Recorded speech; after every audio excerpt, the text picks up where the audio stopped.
Hello, welcome back. I am extremely excited to do this video because I've been thinking about this for a while now and I finally have enough time to put everything down and put it into a video, and I'm very excited. So this series is going to be about color magic.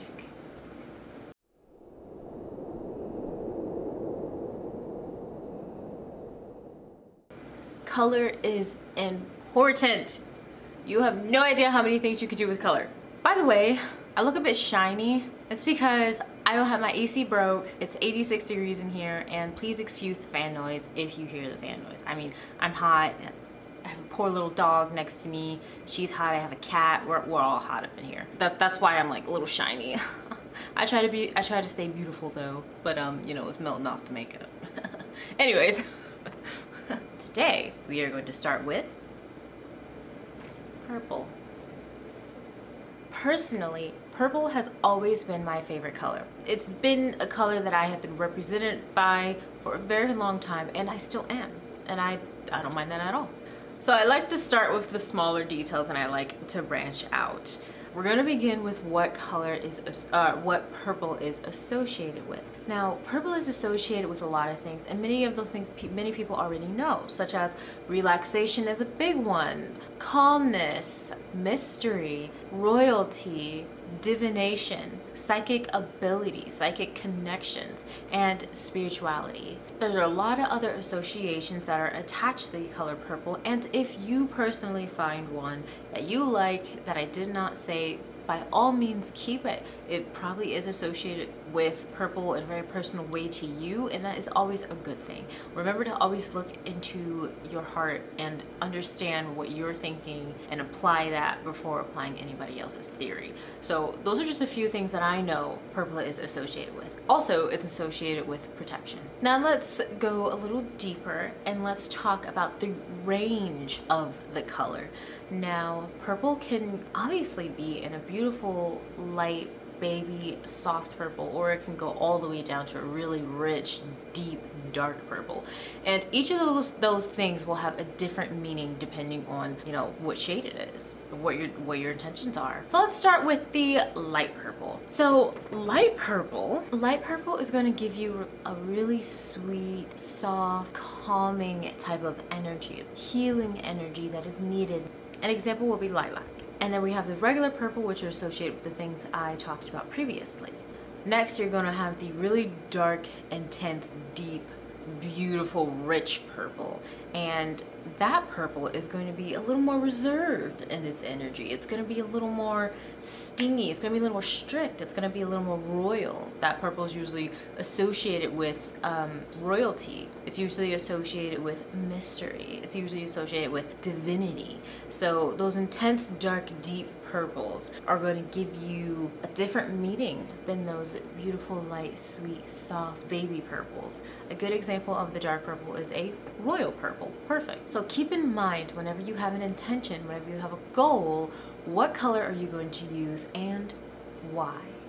Next, I'm going to talk about the coolness of purple. Now this one is just really easy. It's just that purple is a part of the colors that are considered to be cool colors. So they're not as vibrant, not as pow in your face. So for an example, purple is a cool color and something like red is going to be a warm color, if that makes any sense. Okay, so purple is a little more softer in comparison to colors such as red or orange or yellow. Why this is interesting and good to know is because now that we know it's a cool color and it's purple, we can get its complementary color. Now, this is the beauty about color magic and why it's important to match your colors. If you are trying to do work, if you're trying to bring in good love, good intentions, if you're trying to bring in good vibes, good energy, and you're physically trying to manifest it, you're doing that work and you're using the color purple, you can complement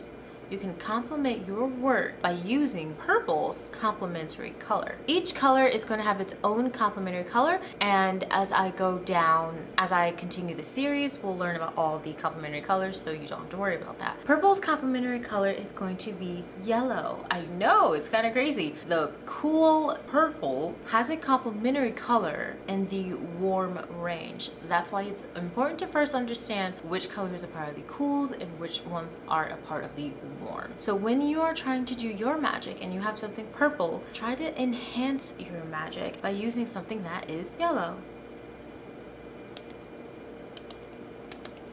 We're getting somewhere. Now, of course, I like to add in examples. I mean, how could I not? Now, unfortunately, I don't own anything that's yellow because I am a cool color type of woman. I like a lot of those slightly muted, softer colors, less intense colors, so I don't really have a lot of yellows. So in this case, I just use a red, which you'll see. So when you're doing your type of magic, you first want to clean up the space and get a nice little area where you can work on. So here you can see that I am just moving things around so that I am able to work in this area.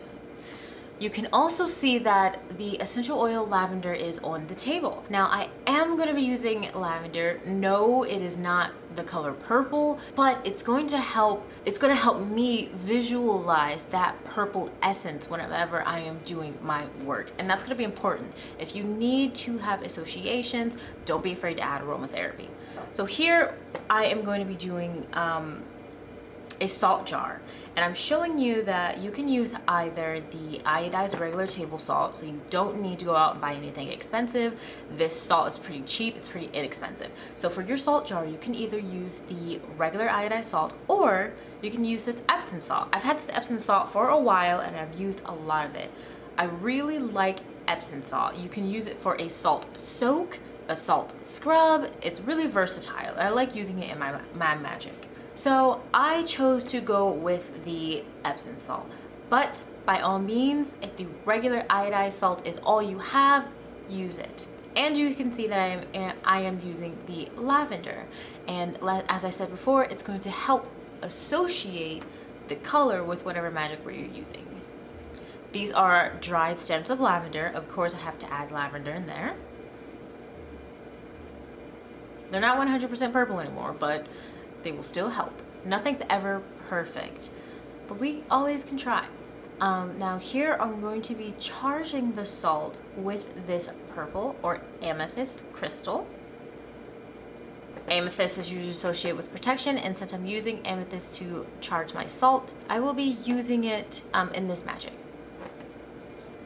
This is going to be the real lavender plant. If you have a real lavender plant, if you are able and if you want to, you can take a stem off if it's already bloomed, and you can use that in your jar. Now be careful, because whenever you're using a live plant, you need to make sure that it doesn't mold. And I will be doing a video on how to dry herbs in the future. I will not be using this only because I don't have any blooming buds right now. This is just a baby plant and I really want it to grow nice and beautiful. But just as an example, if you have the plant, use it. Use whatever you have at your fingertips. This is my jar that I'm going to use, by the way. It's a little rough jar, but you know, I used what I had. So this salt jar is going to be for beauty, for protection, and I'll throw in a little psychic ability as well. So I'll be burning a candle for this magic. It's not 100% purple, no, but this is the closest that I had. You can also charge with a pendulum if you do pendulum work. These are all, the second half is all optional stuff. I just want to let you know the variety or the creativity you can put inside of it. If you have the pendulum, if you have the candle, you can use those for your magic. And since I don't have anything yellow, I will be using these rose petals. Now this is going to be the beauty part of the salt jar. Who doesn't like rose petals? I mean, they have a little bit of a touch of, like, you know, orange in there, so, you know, it kind of worked out.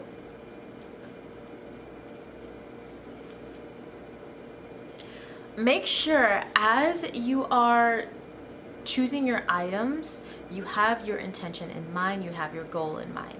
Once your salt jar is done, you can put it in a little sachet, such as the one I showed, and you can carry that around with you. A lot of people say in your pocket, but I prefer to hang it somewhere like my car window, or my car mirror, The color, of course, it's recommended to be as on point as possible. I would love to use a beautiful royal purple, but I don't have that, and that's okay. I'm going to use what I have. I still have the intention in mind that this is going to be for beauty, psychic ability, and protection. I'll just have to fully put my attention and my creativity into it just to make sure it comes out as beautiful as I know it can. So let's begin. A lot of people like to clear their space whenever they are doing their magic, and I will do a very quick sage session. I want to erase a lot of this energy in here. I haven't done a sage session in a while, and you know, energies are mixing up a little bit, and I needed to be calm because I really am a calm person, and I need that energy right now. So I'm gonna go ahead and do a really quick sage session. I'll go ahead and light my candle. A quick tip: when you're using candles such as these that burn very quickly, you can use that time period, the time period that it takes for the candle to burn fully, to do a full spell or to do your full work. I'm also gonna light an incense because why not? I'd love for the room to smell like, I think it's called Nag Champa. It's a really good scent. I mean, wow, talk about a divine scent. That scent just makes me feel like I am just in the spiritual zone. It's a good scent. So once the sage session is done, I'm going to go ahead and start to put the Epsom salt inside of my jar. If you're wondering why this Epsom salt is in my offering bowl, you can check out the video I did for New Year's resolutions, which includes this offering bowl and the salt. I am making a huge mess, but that is okay. I mean, sometimes we gotta live a little, we gotta play. This is our altar. This is my altar. This is my altar, and it gets a little messy sometimes. That's all right. It's gonna get very messy. I'm also going to add a little more Epsom salt just to fill it up to the height that I want it. If you do not have as much as me, don't worry, you can use however much you have. Next, I'm going to use that amethyst to charge it, to add the intention, the energy of protection, of beauty, of calmness, of psychic ability. I'm going to use this crystal. I'm going to let that large amethyst kind of relax inside of my salt and just give the energy. And remember to continuously feel it, send love to it, send intention to it. Create it, create this. This is a part of you. This is your intention. This is your goals. Make sure you're really putting it in there and focus. Make sure you're doing this all in perfect balance. I like to say that every time. This is all in perfect balance. So as this charges, I will be sending it. I'll be saying it. I will be saying those words and putting it out in the universe. I mean, that is how we manifest things after all. When I feel like the crystal has charged enough, according to what I feel is ideal, yours will be different. I go ahead and take that crystal out. Now I have my jar. I'm going to go ahead and increase the amount of Epsom salt. And if I need to charge again, I will, no doubt, because that's what we're doing here. First things first, we are going to put the dried lavender in there. I don't know why I'm saying we so much. I'm going to go ahead and put the dried lavender in there. Next, I'm going to go ahead and add the lavender, and I will keep in mind those 3 intentions that I had for this work. Next, I'm going to go ahead and add the rose petals. Now remember, the rose petals, this is going to be my beauty aspect. I do have a couple little hints of yellow in there, and that's going to help me too. That's going to be my complementary color. It's going to enhance the magical properties that I'm putting inside of this jar for myself, because yellow is purple's complementary color. Next, we shake it up, shake it up. Now, as I shake, I am saying the words that I feel need to be said. This is for protection. This is for beauty. This is for psychic abilities. All in perfect balance, all in perfect trust. And as you can see, things are starting to incorporate. Shake it up as much as you want, and if that's not enough, add things. do what you feel needs to be done. When I am finished, I'm going to go ahead and blow out the candle. I'm not going to use the candle for my whole entire spell. So that's pretty much it. So this is a really quick, sweet and simple salt jar. I had my colors in mind, I had my intention in mind, and I used it. I used all of them. In the end, I also decided to encase the jar in this really cool like circle of different shades, different intensities of purple. I'm using all these other colors to enhance it, to give it that extra oomph, to take my work to the next level. And I'm also going to keep in mind that that yellow is in there as an extra compliment as well. Don't ever be afraid to compliment yourself, your work. I mean, you're worth it. I'm worth it. Shoot.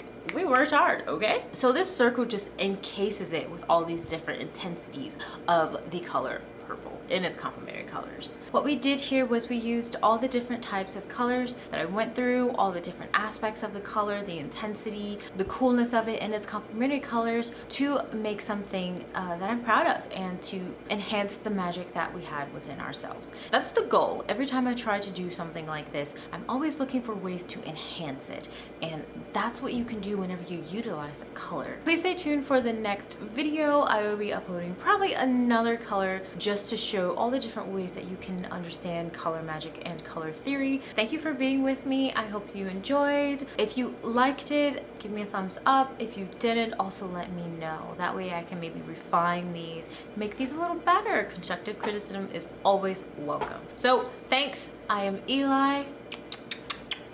I will see you next time.